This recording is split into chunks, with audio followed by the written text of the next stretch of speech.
Welcome to be in the garden. Welcome to be in nature. I trust you're well. I certainly am. Guess where I am?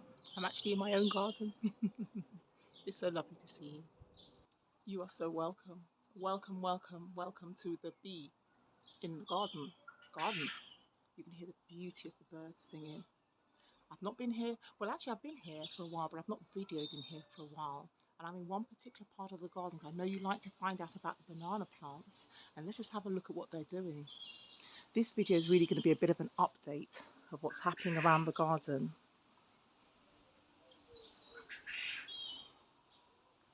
So you've got the banana plant here.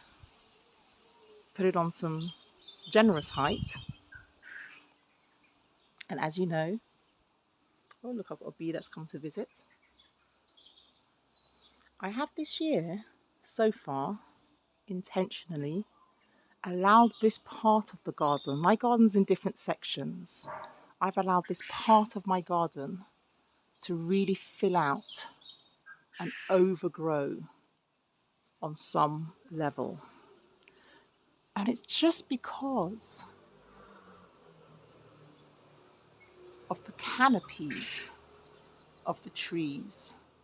To my left here is the magnolia. We saw a video of that earlier on in the year. And then here is this beautiful red, deep plum leaf tree, which just adds its own beauty against the green Leylandii. Much of this Leylandia will come down. If you recall in some previous video, I'm growing yew hedges along here and waiting for them to grow. And as they do, I will be removing the height of the Leylandii. Listen to the birds.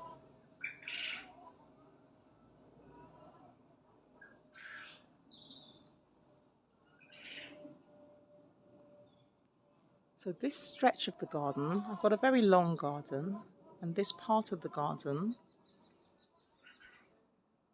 I have allowed to grow so that all these little things that we often refer to as weeds can actually be in their element, to be for food for the birds that you can hear singing and other insects. The bees love these too. So I'm going to show you this part of the garden, but I'm going to show you some plants that I have allowed, if you like, to overgrow in this section. Plants that I would otherwise have removed from here. Look at these beautiful red, I think I said red, but these beautiful pink, tiny, delicate little things. Look at the clover. And so I've just allowed this part of the garden for now to have its reign and to grow without limit. And to be honest, I love the feel of it. I love the feel of it. The grass is tall on either side of this lawn area. You will know that I don't care much for lawn anymore. Lawn is actually, of course, beautiful wherever you want it to be, and it adds its own beauty. But for me, lawn takes a lot of time. And when I do people's gardens, it's always fascinating when the client says, oh, I'm looking for a low maintenance garden. I'd like to have plenty of lawn. And I remind them that when lawn is lovely and trimmed back, yes, of course, it gives you a particular look. But if you are looking for a lawn that is immaculate, then actually it takes a lot of time. I have got growing in my lawn what we would refer to as weeds. But of course, they're not weeds, they are wildflowers. And at this moment, they're welcome here. They're not always welcome at this part of my garden, but at this moment, can you see the little hoverfly? I think it's a hoverfly, just settling in and taking what it needs from there.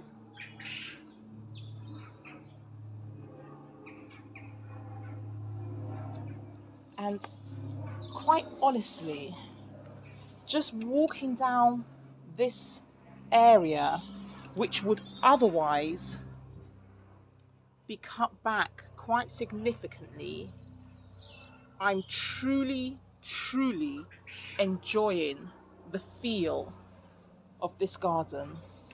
I've got stinging nettles just growing alongside the banana. And I know for sure it brings with it lots of beautiful properties. Look at the golden colour of this flower right here. Let's see if I can get it to focus somewhat.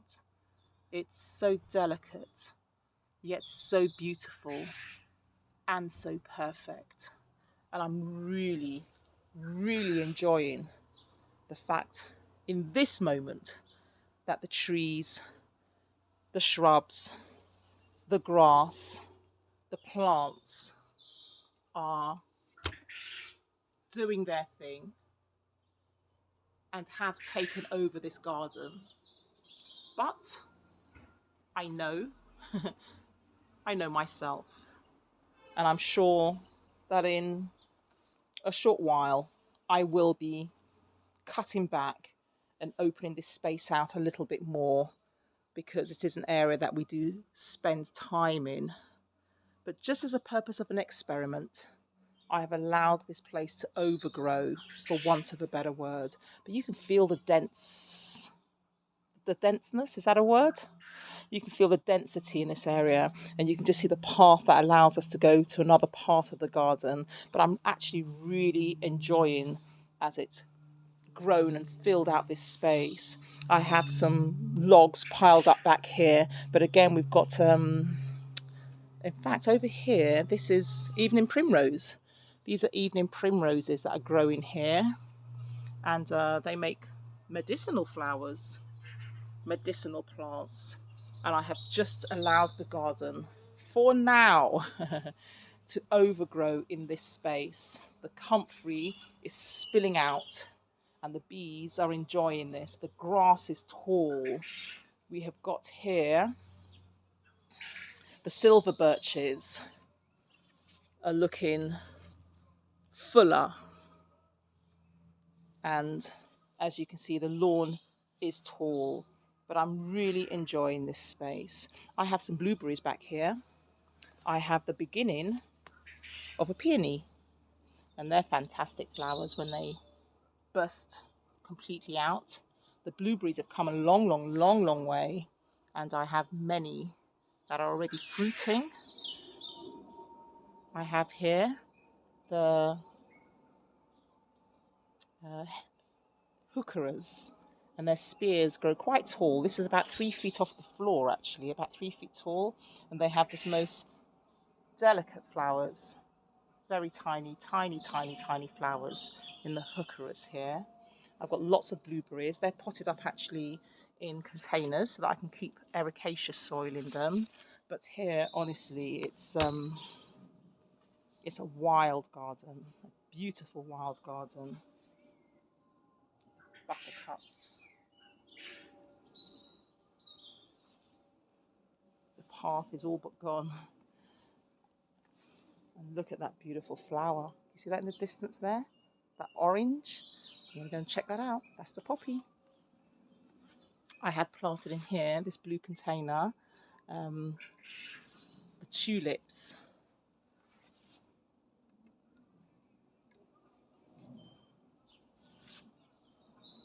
It's just a lovely feel in this area here, in this space here. It's just a lovely energy, a lovely feel. But as I look back, look, you see, definitely overgrown here. I just wanted to see what it would look like in this state. Other parts of the garden are pruned back and kept immaculate for one. Not immaculate, they're not immaculate, but definitely pruned back a lot more than this. But here I've got sedum. I think it's a sedum spectabile, and that's the old flowers from the previous year, but the sedums have come back up again. Got agapanthus in here. It's a lovely garden. And just the sound of the birds. Yeah. Just enjoying this space.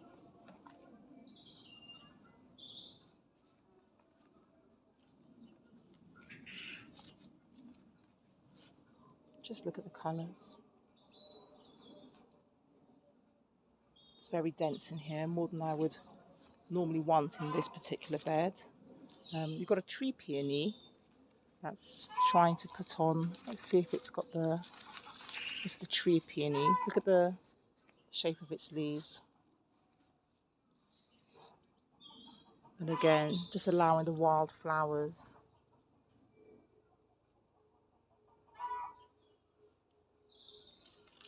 There's an olive tree back here.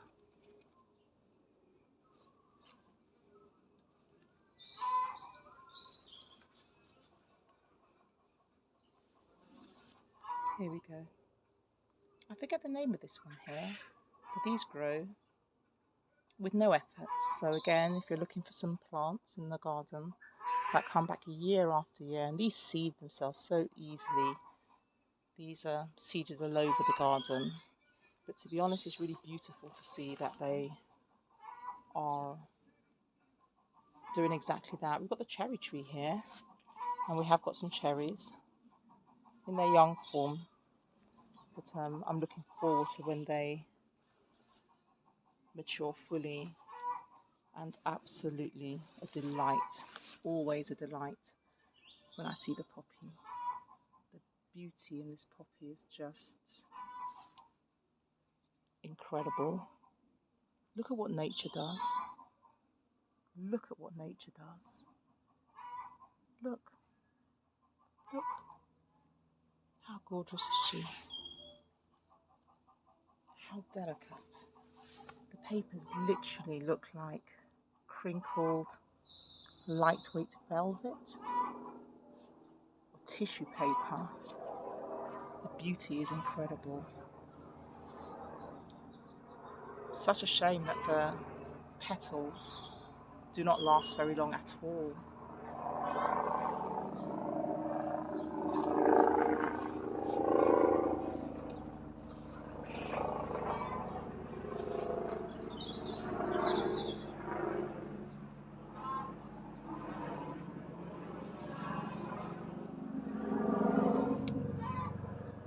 Here they are again.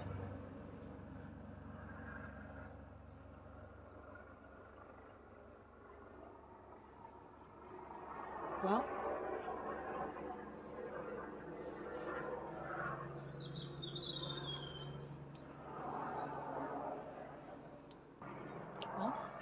that's it for today. A short video, but just to give you a bit of an update of what's happening around the garden, and to really just show you that just letting the garden be what it needs to be, nature will always take over. So be in the garden, be in nature, that's where I am. Bit of an update there. You can see there's a lot of stuff that's growing and just filling out the spaces. But I think really the purpose of this video was just to recognize that we can leave nature to just get on with what nature has to do.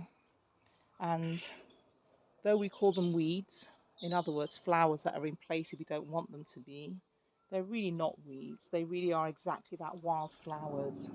And it's nature's way, if you like, of just ensuring that if just left to its own devices, that nature does have a way of being able to find a solution to all the other insects and plants and animals.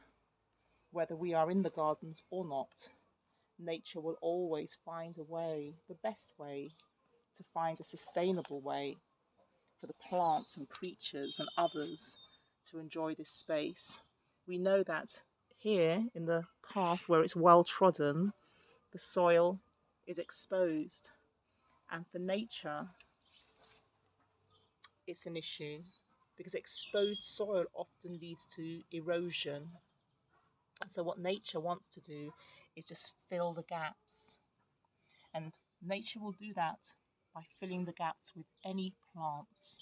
It can be moss, it can be the wildflowers, it can be what we call weeds. Nature simply wants to cover her skin, and I can totally make sense of that. Because imagine having some exposed skin for whatever reason. It can be painful, it can be difficult. And so, what nature does, it finds a plant such as this here. We've got the clover, such as the clover, just to fill out the gaps.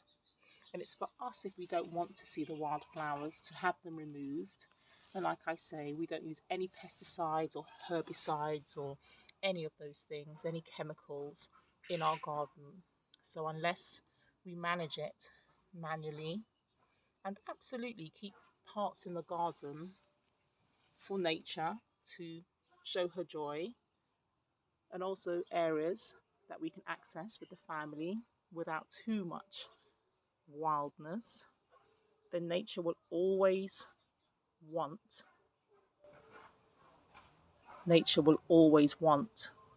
to cover her skin. So we can choose to cover it with grass. We can choose to cover nature's skin with grass. And if it's exposed, nature will find a way to cover that. So I thank you again for watching, and I ask that you please give me a thumbs up. A thumbs up will help to show this video to others. Look at that hoverfly. Thank you so much for watching. Look at these fabulous daisies. Thank you so much for watching. Be in the garden. Be in nature.